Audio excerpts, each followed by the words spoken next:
फुलवाड़ी माँ next part 44। जमाने भर में मिलते हैं आशिक कोई, मगर वतन से खूबसूरत कोई सनम नहीं होता। जमाने भर में मिलते हैं आशिक कोई, मगर वतन से खूबसूरत कोई सनम नहीं होता। नोटों में भी लिपट कर, सोने में सिमट कर मरे है कोई। नोटों में भी लिपट कर, सोने में सिमट कर मरे है कई, मगर तिरंगा से खूबसूरत कोई कफन नहीं होता। जय हिंद। आर्यन ने उठा और धीरे धीरे अपनी मम्मी की कमरे में गया। दरवाज़ा खुलकर अंदर आकर बिस्तर पर सो गया। आयशा देवी जी ने उठी, लाइट को ऑन किया और देखा कि आर्यन आकर बिस्तर पर सो रहे थे। तब आयशा देवी जी ने बोली, बदमाश, मुझे सताने के लिए आया है क्या?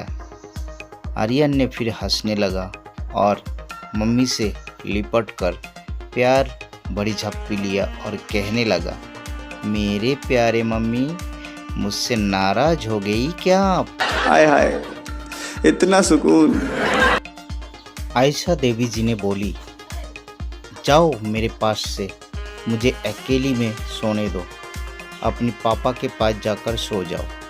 आर्यन ने कहा, मम्मी, अब तो खामखा नाराज हो रही हो, आप तो मेरे प्यारी मम्मी हो। आयशा देवी जी ने बोली, मैं तो तुम्हारे प्यारी मम्मी नहीं हूँ, तुम तो पापा को बहुत प्यार करते हो। आर्यन ने कहा, मम्मी, आप दोनों मेरे लिए प्यारा हो, आप दोनों नहीं होता तो मैं भी नहीं होता। समझ रहे हो? समझ रहे हो? समझ रहे हो ना? आयशा देवी जी ने बोली, बेटा, अब तुम ज़्यादा मस्का मत लगाओ, हम जानते हैं आप मुझे कितना प्यार करते हैं। आर्यन ने कहा, मम्मी, मुझे नींद नहीं आ रहा है, मेरे सिर में दर्द हो रहा है, थोड़ा सिर दबा दो ना।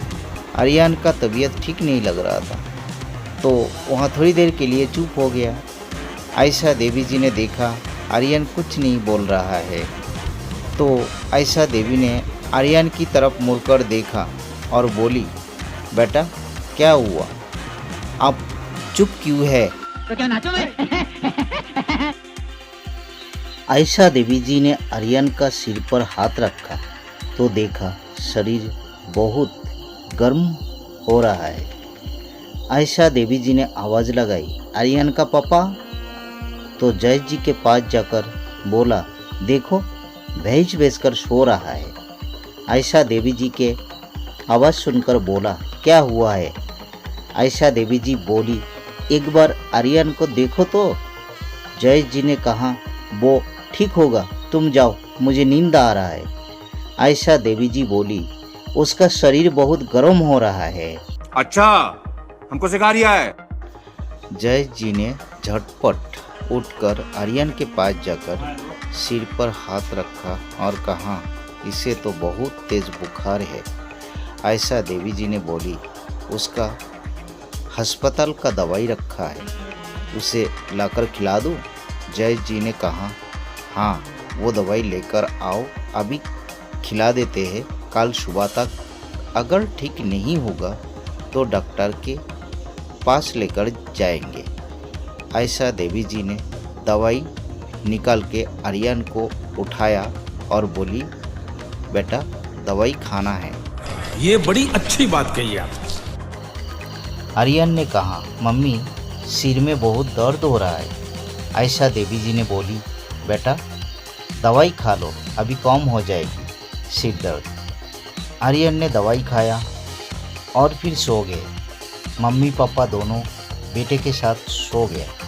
आयशा देवी जी ने आर्यन का सिर पर हाथ रखकर हल्के हल्के सहला रही थी। एक समय सब लोग सो गया। सुबह हो गई, सब लोग उठे और अपने अपने रोज का काम करने लगे। सही पकड़े हैं। आर्यन भी सुबह उठकर रोज़मर्रा की काम करने के बाद कमरे में बैठकर अपना होमवर्क पूरा कर रहे थे। आयशा देवी जी ने नाश्ते और चाय लेकर आर्यन के पास जाकर बोली, बेटा अब नाश्ता कर लो, पढ़ाई बाद में कर लेना। आर्यन ने कहा, ठीक है मम्मी, बोलकर नाश्ते करने लगे। आयशा देवी जी ने बोली, बेटा दवाई खा लो अभी। आर्यन ने कहा, नहीं मम्मी, अभी हम ठीक है। रुको जरा, सब्र करो। प्यारे दोस्तों, अगर यह कहानी देखकर, सुनकर, पढ़कर आप लोगों को अच्छा लगता है तो लाइक, शेयर, कमेंट, सब्सक्राइब जरूर से ज़रूर कीजिए। धन्यवाद। जय हिंद दोस्तों।